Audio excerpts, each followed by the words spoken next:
Dean, right? Dean, Dean, yeah. Man. So I was talking to Dean, and I was telling him that the reason why I started Driven, because we're talking about you have the mortgage guys, 11 years in business, Ambiance Realty, 9 years, and then Conquer Escrow is only 2 years. But Driven is 8 years. So I was telling him that my secret power or superpower is Driven. So that started 8 years ago. And Yeah. I was telling him we're like a year or two behind Grant Cardone. Okay.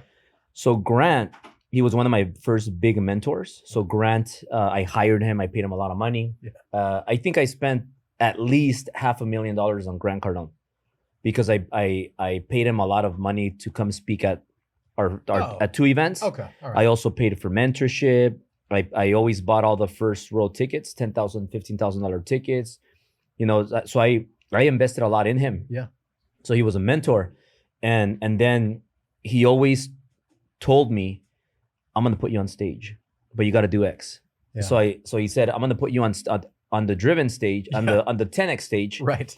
but you got to make $1 million from 300,000. So I made $1 million. I went up to him and I said, hey Grant, I made $1 million. Can I speak on stage? Let me guess. And then he said, nah man, you got to make millions. He moves the goalpost. So then I came back next year. I made over 2 million. So I said, hey, I made millions. Yeah. And he's like, nah man, you don't have an audience. Okay. So he's like, okay, well, even though I have 2 million, even though I made 2 million gross top line, which I really didn't make any money because the $2 million as a business owner, you make 2 million, but you spend 2 million sometimes. Or more. So my net income, or negative. Yeah. So I wasn't really I was making good money, but I was like broke. Yeah. But I made 2 million. So I went up to him and I played the card. I made 2 million. I made millions. He said, nah man, you don't have an audience. So the whole point was that I wasn't going to help him sell tickets. So I got really frustrated that day. Yeah. I came back from his conference and I told my wife, hey, we're going to put on our own event. There you go. So then that was the start of Driven. And That's now we're awesome. going on the 8th year of Driven. And that's what's helped the companies grow and Yeah. stay relevant right now when most mortgage companies and real estate companies are going out of business or out of business, because if they're doing 1 or 2 deals a month or 5, they're really out of business because they were used to doing 30, 50, 100 loans a month. Now they're not doing anything. They're not selling homes either. So Yeah. that's what's made us successful right now. Well, I think it's an interesting point that you're making, which is that, and we kind of talked about this off camera, right? Which is that so many of these influencers that you see on Instagram with what you or Grant Cardone might call an audience, Yeah. they're just an influencer. Yeah. They haven't built a realty company, an escrow company, a mortgage company. They don't have a business. Yeah. They have a platform. I'm not sure what they can sell, Mm-hmm. but I think in order to be successful in business and in order to stay long lasting, I would say, right? To build a legacy for your children, you have to be broken. Yeah. People always talk about you got to have a chip on your shoulder. I don't think it's a chip. You have to be broken, right? You have to have your heart hurt, your pride destroyed. You have to have an upbringing that is so tarnished and is so filled with trauma that somehow the equation of, and I love the name of your event, Driven, Yeah. trauma plus being driven equals success. But should you miss the driven aspect, should you miss the trauma aspect, you can't have that long-lasting success. And I think so many people out there that probably come to the Driven event or maybe even go to a Grant Cardone, I don't know if they play both sides, Yeah. I think can exact a better connection with somebody like Albert, right? Because they themselves are hurt, were hurt, have that trauma, right, in their past, Yeah. but are driven to succeed and are looking for an event that explains to them, I am you. Does that make sense? Yeah. I am you. I was you. Yeah. and this is what you can achieve or more. Yeah. Right. And I know we just kind of started out kind of talking about the driven Yeah. event, but it's such a great story because you're kind of like, you're only giving us like a 30-second elevator pitch. You're like, so I paid Grant a lot of money. He kept moving the goalposts. So I just started my own. Yeah. But I think, if you're willing to open up, right, and kind of share a little bit more about that journey. Yeah. Because people always gloss over the details and they're like, yeah, it was shitty. It was crappy. It was tough. It was difficult. I survived. Here's my success. Yeah. But I think like if you're willing to share. And Well, I'm excited. I want to hear hear the story. I'm in the industry, so Yeah. I want to see the origin story, the comeback story, and Yeah. where you're at now. Because a lot of people who listen to us are in real estate. I would say, right? My followers are at least 100% real estate. Wait, you have followers? Like 3 Yeah. right now. Okay. Mom, Dad, and I'll help you Will. get more by the time we're done. Yeah, there we Mom, go. stop commenting on my posts. Yeah, so the origin story, why'd you get into real estate is always the topic of Yeah. Okay. Then we'll come back to driven. Yeah. We'll come back to driven.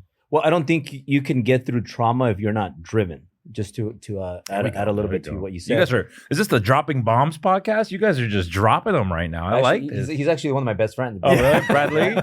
yeah. I didn't want to say his name. Now we have to pay him for a sponsorship A royalty or or something. something. Yeah. But you guys are on fire. Yeah. Man, I like this. But when I started in mortgage, it was because I was broke and I would go out, party. I'm young, and then I would be hungover, and then I would go to IHOP. Well, how old were you at this point? Like 20 years old, Okay. 21, 20 years old, Okay. around there.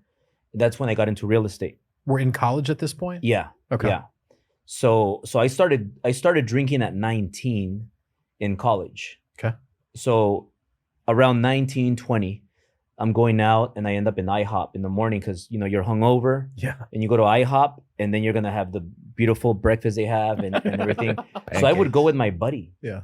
And me and my buddy were broke college students, and we would end up at IHOP in the mornings having breakfast. And then I would see these young guys with a Rolex watch and Mercedes or BMW. I'm talking about the 750, the 7 Series, and Old the school. S500s. Yeah. The And they would- LI. Yeah, The the LI. LI, yeah. And they would show up there with a hot chick. Yeah. And you could tell like the chick, the makeup's off, the hair's a little bit fuzzy. You could tell they had a long night. Yeah. And so I'm like, man, how are these guys getting all these supermodels with Rolex and with these nice cars? Yeah. So then, after a while of same weekend, weekend after weekend, I keep seeing these people like showing up like that. I ask them, well, what do you do? Yeah. And they're like, well, we do real estate. Huh. This is like 05, 06. And Right before it blew up. yeah, it's booming. Real estate is booming right there. Printing money. So I decide to get into real estate. And I was dating this girl, and their brother owned a mortgage company. Yeah. And I got into real estate. I took the classes, and I was a teacher assistant making $9 an hour. And I just went all in, got into real estate. My first month, I made 16 grand. There you go. And I was used to making $900 a month. After taxes, Yeah. I would probably get like 750. Are you living at home? I'm living at home, yeah. And I eat from the $1 menu at McDonald's every single day. Yeah. The My mom makes dollar me a menu. sandwich. I Yeah. take it to work to be a teacher assistant. And I go to the dollar menu at McDonald's and I spend like $1 for fries, $1 for I think it's 4 nuggets, and another $1 for like a soda. And so I would eat that every day. Yeah. And then I would spend $20 more or less on gas, Yeah. just going back and forth to work in traffic. So then I finally figured out like, man, you know what? My net is like $54 a day, minus $20 of gas in this. My net, I'm making like $27 or $28 a day. And I'm like, this is not cutting it. I can't live like this. No matter I can't. No wonder I can't get any girls. Yeah. So I get into real estate, and that was it. And then a few years later, it crashed, and I'm homeless. Dude, you went way too fast with that Yeah. story, dude. Yeah. Yeah. I want to, like, that's not an origin story. That's like, I struggled. I made 16 grand, and look at me today. You got to rewind the tape a little bit. Yeah. I want to hear more details because when you first got into the industry, it's luck. Yeah. You're dating a girl whose brother owns a mortgage company. Yeah. Right? I would say that's luck. Somehow you were attracted to sell mortgages, but you weren't a salesman. So where's the teacher's assistant? Yeah, you're a teacher's assistant. That's crazy. So where does the evolution of I'm shy, Yeah. I'm quiet, I'm dyslexic, right? Yeah. How Well- all of a sudden do you transform Well, yourself? keep in mind that I grew up very insecure. So like we could make this a 10-hour podcast. Yeah. I have plenty of time. No, I gotta go home. Yeah. You have to go home. But I'm a former ESL student and Okay. special ed student. Right. So I was very insecure. Elementary school, middle school, and high school, I was super skinny, super pale, had a lot of pimples, had a bad accent, and nobody gave me a shot. Everybody made fun of me. Everybody punked me. So I had that anger. That's so the drive. So when That's the drive. so when I went to college, Yeah. I started drinking, and I started taking creatine, and I said, you know what, I'm gonna change everything that I don't like about myself. So I started lifting. I even took weight gainers, creatine. I went and fried myself in the sun, and I used to go to Corona del Mar, Yeah. it's beach. Newport Beach, Yeah, and yeah, yeah. and I used to go there, and I didn't know how to get rid of pimples. So and when you're fair skinned, you get pimples, then you get a red mark, and then it takes forever to leave, and then you end up with like a pimple face. Yeah. So somebody told me, hey, if you fry yourself and your skin's gonna fall off and you're gonna peel and you're gonna get new skin, and then if you swim in the salt water in the ocean, your skin's gonna like improve. You're gonna get rid of all the pimples. So I said, well, I'm gonna go to the beach then. So I started going to the beach with my buddy, and we used to just fry there and in the sun, and it worked. And we Yeah. started swimming in the beach, Yeah. salt water, kept it moisturized. So it started working. But then I was very shy. So I was very insecure and shy to approach the girls, because my main thing in life was I want to get laid by the hottest girls. Yeah. So I know I needed to look better. Yeah. So I started going to the beach, Corona del Mar, and we would buy the Absolute bottle, the vodka bottle, from Costco, $26. So I would get $20 from my dad, and my friend would get $20 from his dad. Yeah. So we would buy the $26 Absolute in Costco because he had a membership, and then we had $14 to spend on food. So we would buy pizza, go to the ocean, to the beach, Yeah. and then we would make some drinks with like cranberry and vodka, cranberry and soda, whatever, soda and vodka. And then after a few drinks, we had the courage to go talk to girls. Right. So that's how we polished up our skills. That's on the how to- how to evolution of the close. sales skills. That's how I improve my sales skills. So that's why I tell people, like, if you want to learn how to sell Yeah. and you don't want to be a bartender, then go out to a club and pick the 3 hottest girls in the club, and then go and approach them and try to take them home, and then do that over and over every weekend. You're gonna get good. It's a numbers game. You're gonna improve your skills as a salesperson. If you could close the hottest girl in the club, then you're gonna be able to close a sale. So that's how I got better in sales. That's so interesting. That's so interesting. You know why? Whenever you hear people tell a story, right? You're always thinking about it in your head, and you're trying to relate it back to your own personal experience. I personally think there's no better way to evolve from like a shy person, right, to a effective salesperson than to talk to girls. And a long time ago, there was a writer for Rolling Stone, Dean Lev. You're going to have to fact check this, but it was like, he wrote this article about his experience hanging with a pickup artist. Mhm. And the book, I think, is called The Pickup Artist. Yeah, I read it. You read it. Mhm. You know what I'm talking about. Yeah. This is a brilliant book because it teaches you essentially, right, what Albert's talking about, which is the foundational experience that you need to evolve as a salesperson. In the book, it relates back to picking up girls. Yeah. But there's no bigger close, right, in your 20s at least, right, Yeah. than picking up a girl. But why do you want to get in real estate and make money to close girls? Right. Because girls, like the hot girls, they Right. don't want a good looking guy. They Right. want a guy with money. Yeah. Yeah. It's funny, right? Somebody once said to me, they said, men communicate with their lips with what they say. So girls have to listen, right? But girls communicate with their looks. So you have to watch them. Yeah. Right?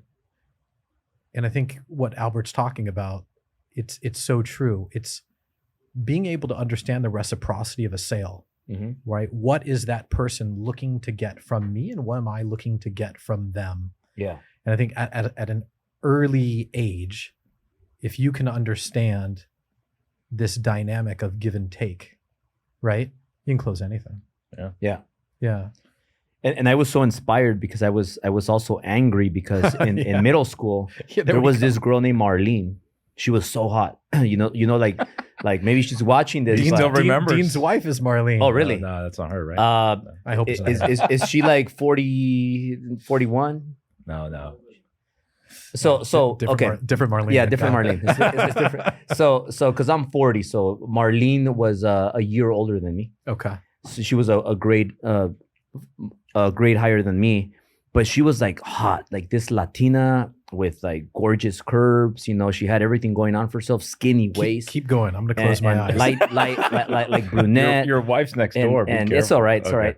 And She's not gonna watch this. We're good. And so, like this girl, you know, I wanted to hit this girl, you know, and Well, this is not, middle not, school. not yeah, no, middle school. Okay. I mean, like I Not just physically, not Dean. not This hit her is physically, but I wanted slang. to, It's slang. like, you know, when guys say hit that, Yeah. I wanted to hit that. Yeah. But she was dating this like gangster dude, and this gangster dude used to like hook up with all the hot girls, and He peaked early. yeah, Right? yeah. So it's funny because now these popular kids from high school and middle school are now all not winning in life.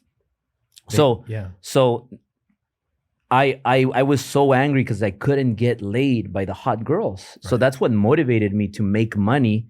And that's what motivated me to like look better. So I started working out and fixing everything that I didn't like about myself. Yeah. And, you know, ultimately it landed me my girlfriend that in college I met that had a brother that owned a mortgage company. Right. And that led me into getting my real estate license. Back then, you didn't need an NMLS. Back then, if you had a DRE license, you could do mortgages. Then the NMLS license came out. So then you needed to get the NMLS license. So I started doing mortgages, and it was because the brother inspired me, because the brother, he had a S600, a Mercedes S600, the V12, Oh wow. and he had The sedan. Yeah, he Yeah. had a Hummer, the H2, the big one, and then he also had a SUV. It was the Lexus SUV, the big one. I think it was, I don't know the model, but it was the big SUV Lexus. So he yeah. had 3 nice cars, Right.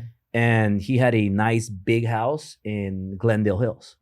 So I remember like this guy used to hook up with everybody. I don't know how he did it, but you know, he had money. He was making good money. He was the owner of the mortgage company, Yeah. and he was making money. And he was like hooking up with every girl like that joined the company. He was hooking up with them. So this guy was like, it was weird. Like it's kind of like Wolf of Wall Street type of thing. And, Yeah. and It's a different time, yeah, right? This yeah. is 20 years ago. Maybe that was acceptable then. now in California you can't even look at people. Yeah. Right? Yeah. But he was doing that, and I was like, damn, this guy's my hero. Right. Like I want to be like this guy. Like Right. he's like Casanova. Yeah. But you know, I got into real estate. I started making money in my first year in mortgages. I made $260,000, and I'm like 21. Okay. And right away I get an S550. You know when the S550 came out? Yeah. Because you 5 or 06. Or 06, Yeah. 06, 07, around there. Yeah. Because I saw it in Entourage. We're talking about Entourage. Yeah. And it's the S550. So before they had S500, Mhm. V8, and Right. S600, the V12. Yeah. So they came out with the new model, S550. So I'm 21. I'm like one of the top. I'm like top 3 in the company, and I'm brand new. Yeah. And I'm kicking everybody's ass. And only people beating me are like 2 older loan officers. So I said, you know what? I'm gonna get the S550, even though I could barely afford it. I went out there and I got it. What's the And payment on that back then? I used to pay $1,800 a month, and then I used to pay like another $1,000 a month in insurance because I was young You're 21. and because I had a DUI when I was 21. Oh God. So the insurance was high, Yeah. almost as much as the payment. And I had the S550. I bought a house. I bought another house. So I had a house in Altadena and a house in Sierra Madre. And I had these plans. So I was going to build this house. It was a 700 square feet home. I was going to make it 3,500 square feet. And the comparables were like 1.8 million. Oh, I wow. bought this house for $699, 261 Grove Street. Look it up for those Do you doubters still out there. own Yeah. that? No, I lost it. I was foreclosed. Oh man. Yeah, 261 Grove Street. He still remembers the address. Yeah, It yeah, hurt. yeah, It yeah. hurt. He still And- remembers Marlene. and Marlene. man. Yeah, because you know what, the pain Yeah, absolutely. like makes you want to be better. It's the trauma. So- it's the trauma. So then what happened is, I started partying way too much. Then the market started changing, so the income's going down. And long story short, I get into all these bad habits. I start doing cocaine. I get addicted to cocaine for like a year, and I just see everything crumble. I had money to remodel that house and build it, and I didn't do nothing. I just lost everything. I partied, and 2008, I'm foreclosed of both homes. So I remember I'm running. I'm still working, yeah. and I'm still like not giving up. I'm still working out, even though I had a lot of bad with the habits. same girl. No, I was like, at that point I was on and off. Yeah. But I You're still was working at- I wasn't with that girl anymore. I was dating a lot of girls. Mm. So I was the type of guy that I would have a girl for breakfast, for Yeah. lunch, and for dinner. Yeah. So like a girl would have to leave in the mornings because the girl that was with me the night before, Shift I change. partied, Yeah. and I used to fake my work. So I used to like wake up, shower, and get all dressed up and tell her, hey, I gotta go to work, just so that she would leave. I would go around and get back to the house because the next girl was coming over Yeah. for lunch. Sounds exhausting. Yeah, So- dude, it sounds yeah, terrible. dude. I think I'm old now. I went through a lot, and so But this is your way of getting back for what trauma you had Yeah. in yeah, middle school. And yeah, high I can see school. that. Yeah. And one of those girls that I had on rotation was my wife. My now wife, Sil. Dude, we should So- Cut that, can we cut right? that? No? Yeah. Well, you don't have to cut it. No, she, okay. she knows Oh, the okay. story. I'm Okay. I'm very blunt. Okay, You know, good. I'm very blunt, but I think being blunt and being straight up is Yeah. what helps people, because Yeah. I know a lot of people are going through this, and I know I'm not the only one Yeah. that went through stuff like this. Yeah. So I lose everything. They evict me one day. I get a call and they tell me, "Hey, we changed your locks. You can't come in. My dog Casper is trapped inside, Oh, so I can't go in there because I have to obey the law. Trespassing. Yeah. So I have to call the cops so they come and open, and then I get my belongings. So when that happened, I called my now wife, Sil, Yeah. and I asked her, hey, you know what? This happened. I lost everything. And, like, I know I know you know that I go out with a lot of girls, and I just want to be with you, and I don't have any place to stay. So I'm going to go pick up my Ford Explorer, and I'm going to stay there until I get paid and I can get something. I don't want to go back to my parents' house because it's embarrassing. Let me ask you a And- question. Yeah. Was she reluctant? No. Wow. She said, yeah, I'm on my way. Wow. And then we slept in the Ford Explorer for 2 months. And then I closed, some deals. And then we had a place to stay. Wow. And I was just, because my parents always told me, don't get into real estate, don't get into mortgages. It's risky How would they even have that advice to give? because they're not entrepreneurs. And business is scary, so they always want to, especially Latino parents, they want to protect their kids. They want them to be safe. Overprotect. Yeah, overprotect. Yeah. So that's why, and I just didn't want to go back and say, hey, you were right. I shouldn't have gotten into business. Right. I should have just gotten a college degree. Like they wanted me to. Yeah. And like all these other kids did that I grew up with, they all got college degrees. They're all broke right now. Like there's nobody that I grew up with that got a college degree, the kids Yeah. that have a $500,000 net worth. Yeah. They're all like just average people. So she slept in the car with you, your wife. Yeah. So you Yeah. two were homeless, basically, With the dog, with with Casper. the dog. No, well, Casper, we got him out and we him up. dropped him off in her mom's house. Oh, She had a okay. yard. So Casper was fine. He slept better than us. He was doing better than Yeah. Albert and Sil. yeah, he had more money than us. Yeah. Better life. But it wasn't really rock bottom because Ford Explorers, those cars are made for for fun. You know, Yeah. those Ford Explorers, the way they designed them, Yeah. like you could have the best sex right there in those cars. If you're a little if you're a little Not see that if coming. you're a little taller, if you're a little taller, you have the Ford Expedition, Yeah. or you get a Suburban. But those cars, those SUVs, they were very. The guy that created them was very, or the person that created them was a visionary. They had a vision for that car. So we would park that car in Huntington Beach. Oh, We it's would go up beautiful. to the hills. We would go into nice areas, park the car, Yeah. and have a nice view. Make love. And yeah, make love and sleep well. Turn the heater on. Dude, Leave that's I used to leave the car on, turn the heater on because sometimes it was cold. Yeah. But it wasn't rock bottom. It No, was that's- fun. that's romance. It was fun. Yeah. Dean, the guy right He did behind- that too? behind the cameras. No. Oh. Well, he actually grew up poor, which is such a great story. Me also, too. Yeah. yeah, and it's such a good story because his dad had a Jeep Grand Cherokee. Do you remember? Oh, those are good too. Yeah. They would all get stolen and go to Mexico. It was like the best Yeah. car ever. Yeah. Yeah. It was in 1995, and if he could borrow that car on Friday night from his dad, Mhm. he was guaranteed action. Wow. Yeah. Guaranteed action. That was definitely the Ford Explorer, like you said, or the Ford Expedition. He didn't want you getting action. He was one of the Cock original blocker, car yeah. blockers. Yeah. Well, the Ford Explorer worked because I already had the girl. But if Yeah. I didn't, it's not a good pickup car. Yeah, I can see that. I can see that. The Ferrari is, but not the Ford Explorer. We're driving on Sunset, I don't know, an hour or two ago, and I'm following the nav, and we pass a yellow. It doesn't make any sense, right? Because it's like, you're passing by Teslas and you're passing whatever, Yeah. normal cars. Mhm. It's like, is Sunset Towers on the right or the left? And then all of a sudden there's a GTB. Dean's telling me there's a GTB on the left. He's like, it's right there. Yeah. So it does what it's supposed to do. Yeah. Right? It Mhm. attracts the attention, right? That you can then turn around and monetize. Yeah. And I think that's, again, it's understanding the reciprocity in life, which is, and I tell this to so many people, which is like humans communicate, right? Through this back and forth of love and affection and respect. But you have to understand that dynamic. You have to understand what you're selling, but you also have to understand what people are buying. Right. Right. And it's like when I saw the YouTube of I don't know if the most recent driven, maybe it was a previous one, and there was like a Ferrari on stage. Did Yeah. I make that up? No, that's our theme. It was like a red Ferrari. Yeah. Yeah. You have to manifest this stuff for people because sometimes they can't manifest it for themselves. Yeah.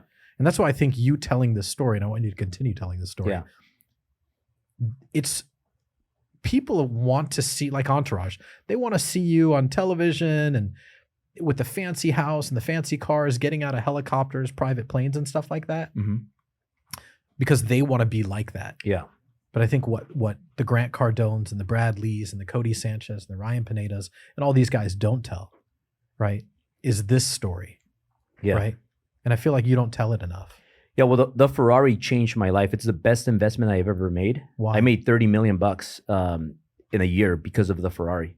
Without the Ferrari, I wouldn't have gotten there. Tell us how. And before I get into that though, is like when I weathered the storm and got back on my feet with mortgages, I started I went from 260K in a year to 60,000 in a year. The next year, 2008, my worst year after when I got in it, and then right away. So then every year got better.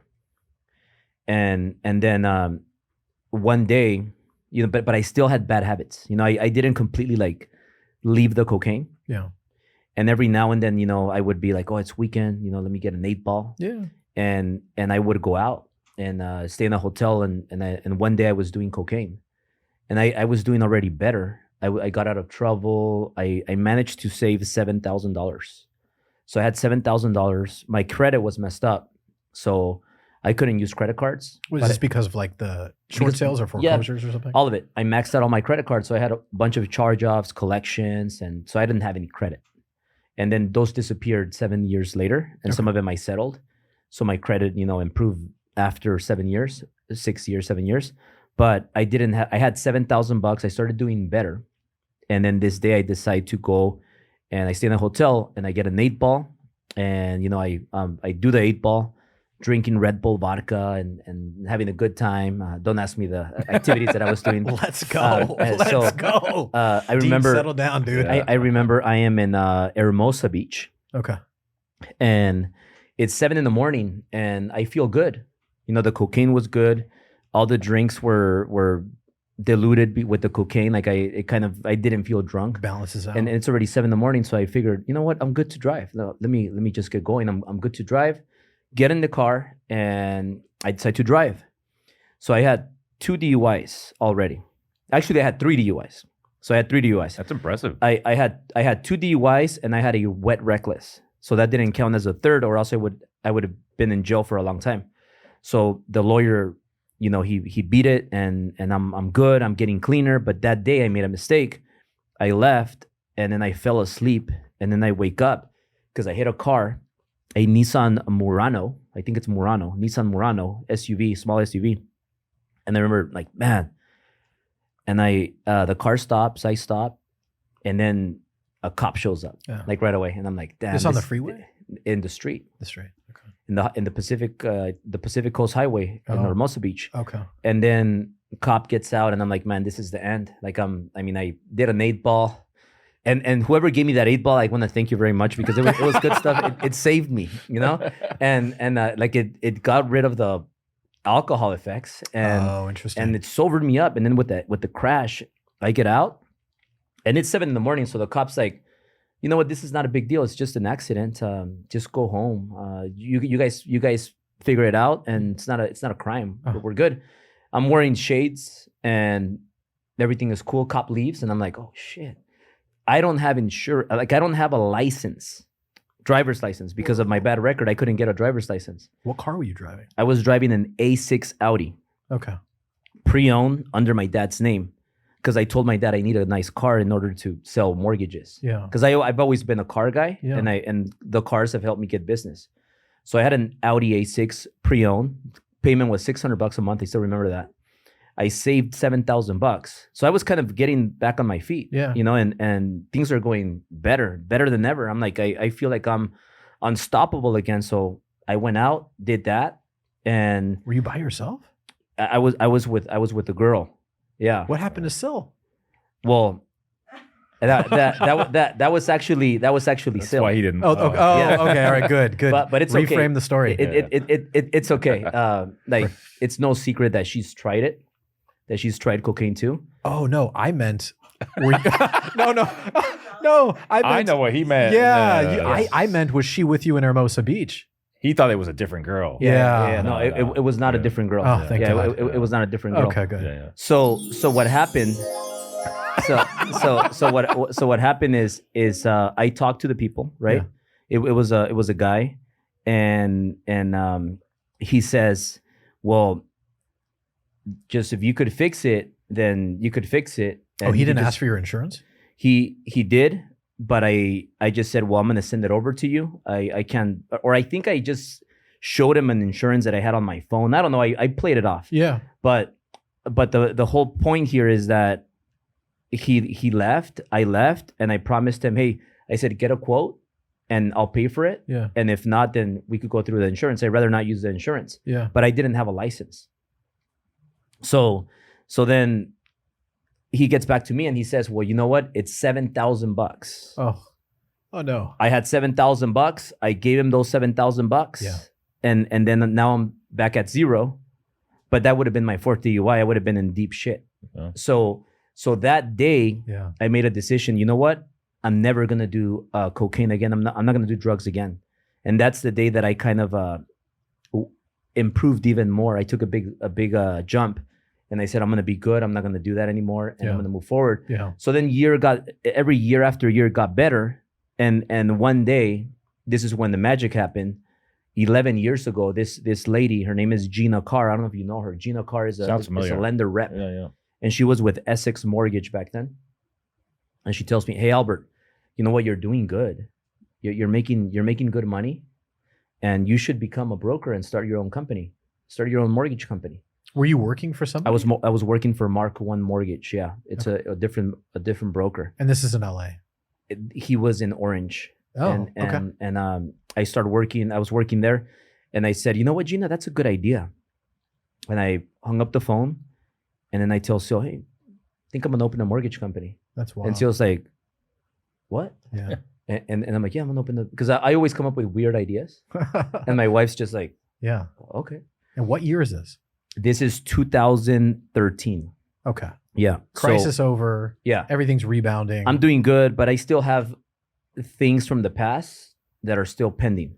I have a lawsuit. I have, my driver's license. I have things that are like pending. Yeah. So I couldn't get a broker's license because of my record and my DUIs. Sure. And I had to go through a lot, write letters, have meetings with the DRE and things like that. So, long story short, I didn't know how to open a mortgage company. I thought it would be a good idea to ask my current broker and ask him, hey, you know what? I want to open up a mortgage company in the future, like how do I do it? Yeah. And the mortgage broker turned it down, and he said, like, it's not a good idea. Why? Like, why would I? Because he didn't want me to leave and become his competitor. Such an interesting philosophy. Why not say, Albert, you're so great. I want you to start your own office. What was the company called? Mark One Mortgage. Mark One Mortgage. I want you to start Mark One Mortgage in Los Angeles. You'll head the office. We'll split the equity 50-50. I think it's a great idea. Yeah. Why do you think he was opposed to that? I just think I still talk to him. He's a good guy. He's been to this office, and I think back then, he saw me maybe two ways. One was he saw me as a dangerous competitor. Yeah. And number two, he was right. Opening up a company or a mortgage company is hell. It's like being in the army. You could die any moment. Yeah. But you could also become a hero and change a lot of lives. But it's not meant for everybody. Right. Like, not everybody can go start a company. I'm sure people have left you and try to duplicate what you do, and they think they're going to be bigger and better than you. And then how many of those stories have worked out? You're asking me? I mean, yeah. This podcast is supposed to be about you. Over the last 20 years, we've probably had 10 children and maybe 10 more grandchildren. I think that's kind of how we refer to them. The sad part was it's usually salespeople who leave that don't understand what Driven teaches or what your masterminds teach, which is how to hire, how to fire, how to build systems, right? Mm-hmm. Lead funnels. They don't understand the complexities of running a company. Yeah. They just understand how to sell something. And so generally speaking, it's not successful. But I think, going back to your example, because I'm very quick to reframe this, I went with Mark One Mortgage. Did I say it right? Mark One? Yeah. Yeah. Business owners tend to have this, especially small business owners, entrepreneurial ones, tend to have this fear of scarcity, which is like there's not enough meat on the bone for all of us to enjoy. And therefore, oh my gosh, Albert's my number one sales guy. If Albert leaves, it could destroy Mark One Mortgage. But it's not true, is it? Right. There's enough opportunity Yeah. for everybody to find success. Mm-hmm. Your success is probably a lot different than the type of success that he looks for in life. Yeah. Some people want to run a lifestyle business. Some people want to build a legacy business. Right? This is a legacy business. This is not a lifestyle business. So going back to that example, you ask, what's this gentleman's name? Mark. You ask, Yeah. right, he named it after himself. Yeah. It is definitely a lifestyle business. Yeah. The guy named it after himself. But you could tell, I've met you for what, like 45 minutes now? Yeah, He's yeah. an asset, right? You don't want your number one asset ditching and becoming a competitor. Well, it's funny. I've never heard of Mark One Mortgage, but yet I've heard of Albert's Yeah, right it's true. portfolio of companies. And I think, there's a lesson to be learned in today's world, which is don't waste time building your company's brand. Build a personal brand. Mm. I think Dan Fleischman taught us this. And he said, who's the CEO of American Airlines? Who's the CEO of United? Who's the CEO of Southwest? Who's the CEO of Virgin Atlantic? Richard Branson. Yeah.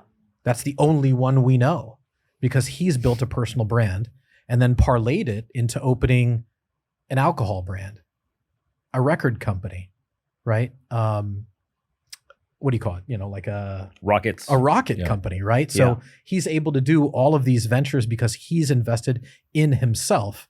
Sounds like Mark just invested in himself. Well, That's it. in creating a business centered around himself. Yeah. Where he's he's the sun, and then all of his little employees, right, are rotating like a solar system around him, right? When in reality, if you want to build something successful, right, you have to build on your people. You know what about Mark and about my broker that I started with, and other individuals. I'll put Grant Cardone too. Yeah. I just think those people didn't think big enough. And when I early on, I invested all my money and credit card money. I maxed it out and went into collections to invest in mentorships, like one-on-one mentorships. So don't gloss over that, because all these people that see guys like you on the internet, you don't seem approachable, right? You're holding a driven event and there's 1,000 people in the audience or thousands, right? It's not like they can just see that and message Albert Preciado and go, hey, Albert, I want to hire you as my mentor. Yeah. So can you walk us through how that mentorship idea came So into your head? the Ferrari, it's going to be the first part of the Ferrari story, but the Ferrari landed me Patrick Bet-David. So Patrick Bet-David just sold his company right now for about $250 million. Okay. And he said it before on other podcast, but he was about 81% owner of it, and so he got good money. Yeah. And 10 years ago, I reached out to him and I sent him a DM. This is on Facebook? On Instagram. I sent him a DM, and I had just gotten the 458 Ferrari Italia. But how do you get that car? Can you walk into a Ferrari dealership? I couldn't afford it. But I said, if I don't make more money, I'm gonna lose it. So I have to get this car to make more money and force me to get more money. Yeah. But if I lose it, at least I have my dream car, and I drive it for 3 months. That's worth it. So I said, I'm gonna go all in. I got the Ferrari, so I DM'd him, and I told him, hey Pat, I'm a millionaire like you. I have a 458 Italia like you, because he had a 458 Italia. He made a video that went viral with the 458. Yeah. And I said, I'm just wondering what track you go to and here in locally, because I'm also local. You're in Glendale. I'm here in West Hollywood. We're both young. And then he answers me, I just moved to Dallas from Glendale, from LA. Yeah. And then and then I'm like, shit, it kind of didn't work out because he just moved out. I just found out. I didn't even know. So then I waited a week, and I messaged him back, and I'm like, hey Pat, guess what? I'm in Dallas. It's so good. See, these are sales skills that people don't understand, right? You're like, I left him on red for a week, right? You learn that skill talking to girls. Yeah. Right? Oh yeah, you have to ignore girls. Like the more you ignore them, the more they want you. Like if I can be a good coach to a lot of guys that want to date the hottest girls, like I can be a big asset to them. Yeah. They could learn a lot from me. Absolutely. But you left Patrick Bet-David on red for a week. Yeah. Hey Pat, I'm in Dallas too. Yeah.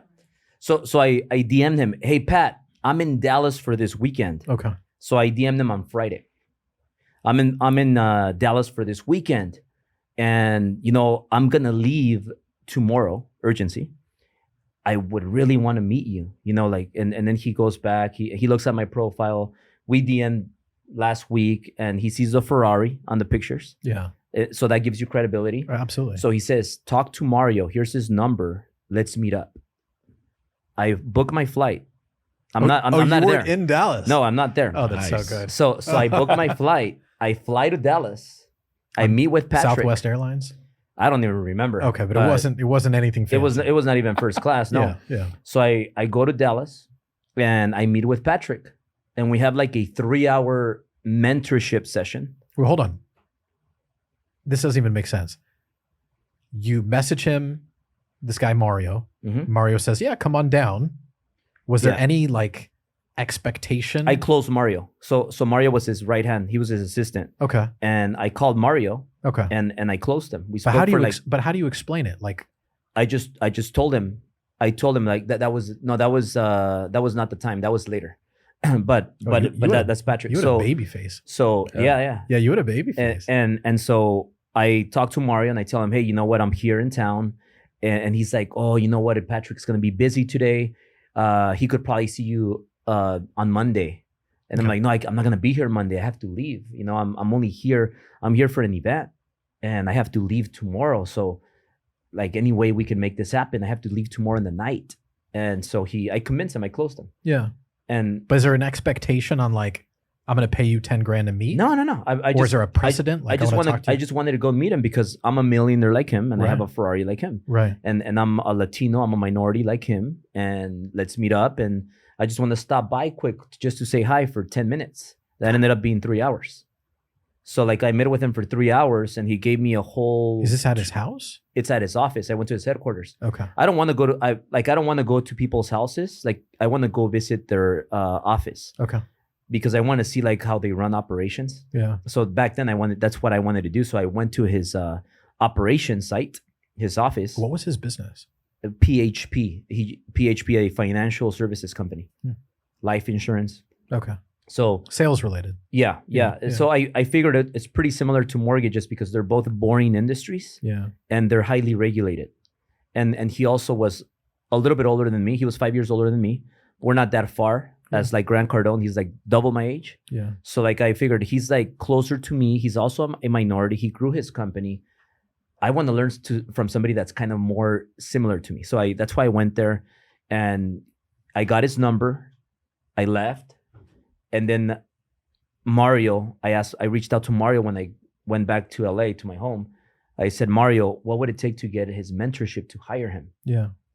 It's gonna be $10,000 for 4 sessions, These are in-person sessions? in-person sessions. Seems like a good deal. And you Back only then. and you only Back have to then. pay half of it right now, and then you pay the half of it later when you're done. Interesting. I sent him 5 Gs in a credit card because I didn't have any money, and I booked Patrick Bet-David as one of my first mentors. So Patrick Bet-David was actually my second mentor after Grant. And then from what I learned from these guys is I learned from Grant, I don't want to wait till I'm older to be successful. I want to be successful along the way. Yeah. I want to be young and successful. Right. And then from Patrick, I learned, you know what? Operations, you gotta build your systems, processes, the foundation. So I learned from both of them that, you know what? I gotta think bigger. Like if I want to be big, I Mhm. gotta take risks, massive risks. But I paid these mentors, they gave me the blueprint, and I said, I'm gonna go for it. Do you feel like, because obviously the huge opportunity, right? One was the opportunity afforded to you by having that girlfriend, right? Because that was your original entry into the industry. Yeah. Right. And then the second big opportunity was more like you seizing the opportunity, which was I'll get a Ferrari, it'll get me attention, and I'll parlay that into getting a mentor. Yeah. Looking back on it, that $10,000, how would you quantify that in terms of money today? What is it worth to you? What was that?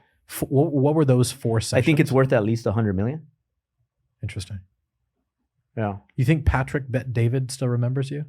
We talk all the time. Okay. We send voice notes to each other. Oh, he Yeah. gets it. Yeah. He gets it. But I'm very good. One thing that I'm very good that I'll pat myself on the back is I'm very good at creating relationships. Yeah. So like I have people like Oscar de la Hoya on speed dial. I have John Maxwell, Les Brown. I have even rappers. Like if you give me if you give me a lot of names of famous people, I probably have their cell phone here. Interesting. So like I'm always in, like I go to Laker games and I sit courtside. Recently, I just saw you on Instagram. I don't sit courtside Yeah. for no other reason Yeah. but to network. Yeah. That's it. I don't watch the game. I didn't even watch one play.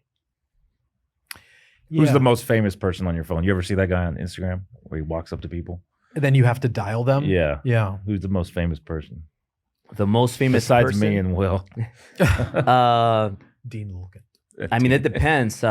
It depends, but like I have like Oscar de la Hoya is one, He's I think pretty famous. That's pretty famous. we Um, can stop there. That's a good one. but I have like He was my favorite fighter. Like Yeah. Ray J's number. Oh You know, yeah, he's the one that I made run Kim into- Kardashian. I run into him all the time at Encore Tower Suites Yeah, in Las Vegas. he likes to have fun. I see him all the time there. Yeah, Ray J. yeah. He has like every time I see him there, he's driving a Dodge Challenger or something like that. Yeah. It's like does he live in Vegas? I don't know. I Oh. don't know. I met him at a Laker game courtside. Interesting, nice. because Yeah. he is always there. Yeah, I always get, like if I run into the same people, I tend to go to Vegas a lot. yeah. But if I run into the same people, then I start to worry. Like, do these people have like gambling habits? You know Yeah, what I yeah. mean? Because it's, listen, you move to Vegas, and there are some people that have moved to Vegas, Yeah. right? But I know like Ed Milet, Andy Frisella, and I know like Yeah. a lot of big names. yeah. But, But you're I a know- relationship guy. Yeah. But I know like the people with the most money Yeah. are not the famous people. Yeah. So like those are the people that I like to be around. And Like that's- yesterday, I was with a really wealthy person, and not a lot of people know about that. But Right. he's not flashy or showing off or none of that. And that's the irony, right? That's the irony But- of running into but- Ryan yeah. Pineda. At the, But this guy that I was with yesterday, this guy was gonna buy a 60 million jet like that, Mhm. cash. So like that's the type of money like this person has. But Yeah. people don't. There's a lot of people that you'll see at the airport or you'll find in a restaurant, and they act like they're a big deal, but they don't even have a real business.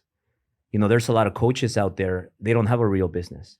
So like me, I didn't make my millions coaching. Like Right. I don't. Coaching is just like a little hobby that I have.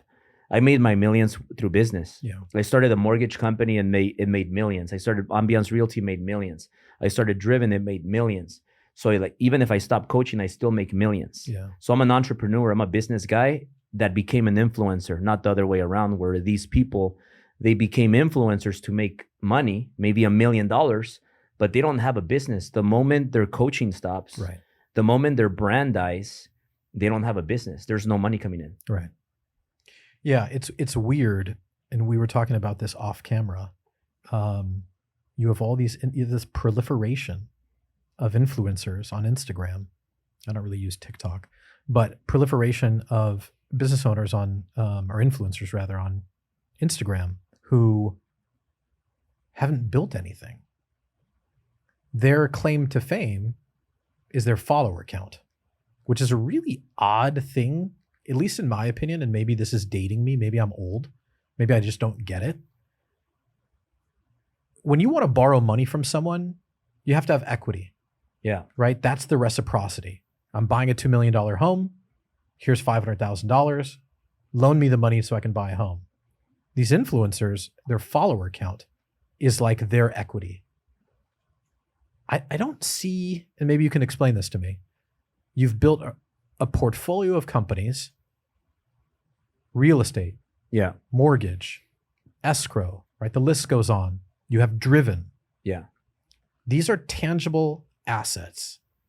This is equity. This is your equity. Yeah. If I'm going to look for a mentor of any type, I'm naturally going to find a mentor or seek out a mentor who has credibility. Yeah. Right. And this is what we were talking about off camera, which is it's so odd that people would buy business coaching from people who haven't built anything. It is odd. Yeah. It is so odd. Are you now, Albert, at a point where in your career where you've got like the silver, the gold, the platinum, and the diamond, and you'll create memberships as such. And for $10,000 for the silver, people can get X. And all the way down at the bottom for the diamond, people can get 4 sessions with you over the course of 6 months, and you'll teach them these skill sets one-on-one. Do you have enough time in your day to devote, to give your time? Yeah. Because it's really philanthropic, Yeah. right? It's like, people always ask me, they're like, I have this opportunity, this investment opportunity. Will you meet me at this, for lunch? And I have this slide deck. I want you to look at it. Are you interested in investing?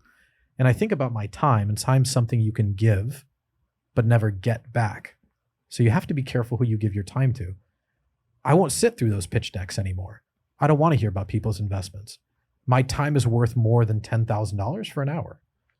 Where are you in, because you're younger than me, where are you in your sort of success life cycle? Are you willing to be the Patrick Bet David? Are you willing to let people DM you? Like if somebody gets into your DMs right now and says, I want to hire you, would you accept that? Is it worth your time?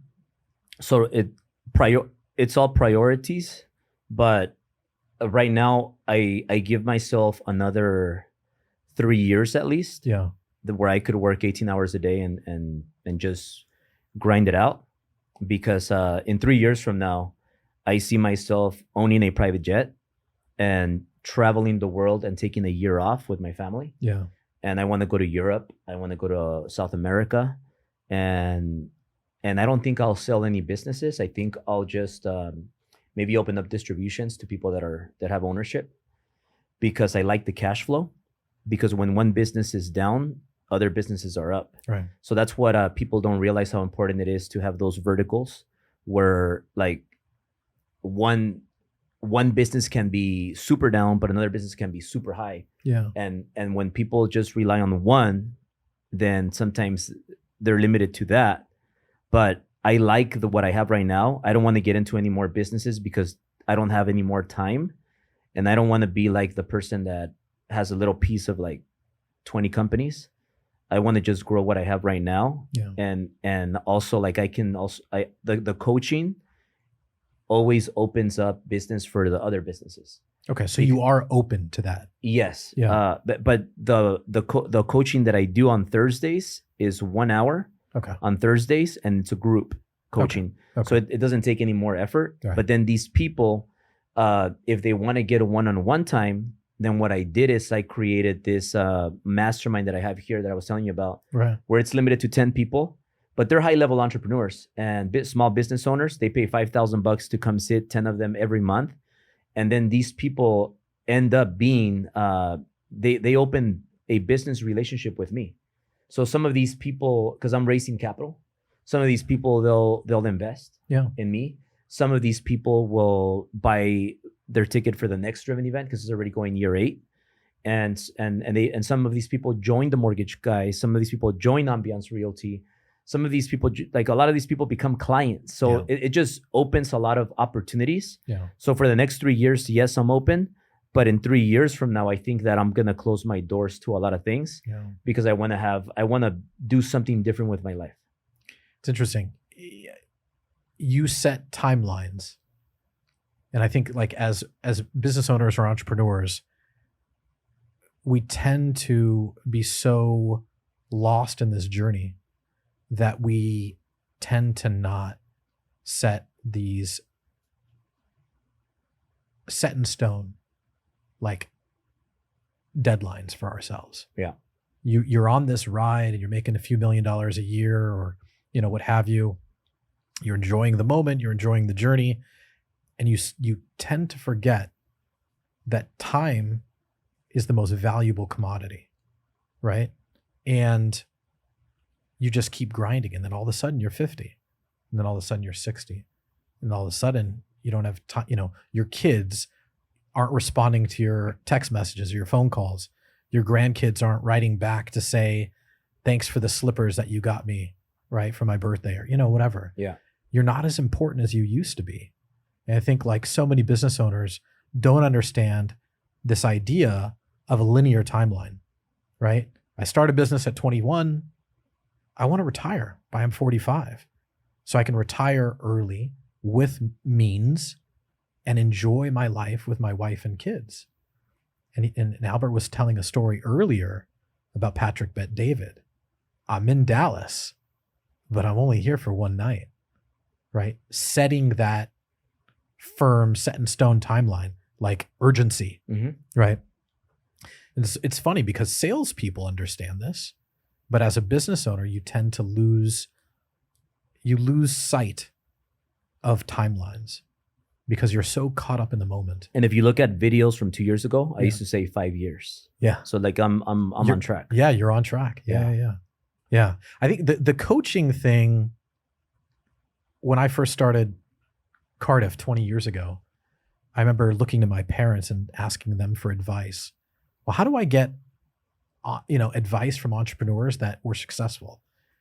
And they would say, well, you got to go to SCORE. Do you remember SCORE? I don't even know if it exists. Sounds today. familiar. It's a small business administration. It's like, it's a government sort of It's entity. free, right? Yeah, it's Yeah, free. yeah, Yeah, yeah. yeah, exactly. They're like, well, go It's to still there. Yeah, it's still there. Yeah. Yeah, it's like go to SCORE and you could talk to a guy who's had some success and they'll give you some advice, but it was never, you just send a DM to Albert Preciado.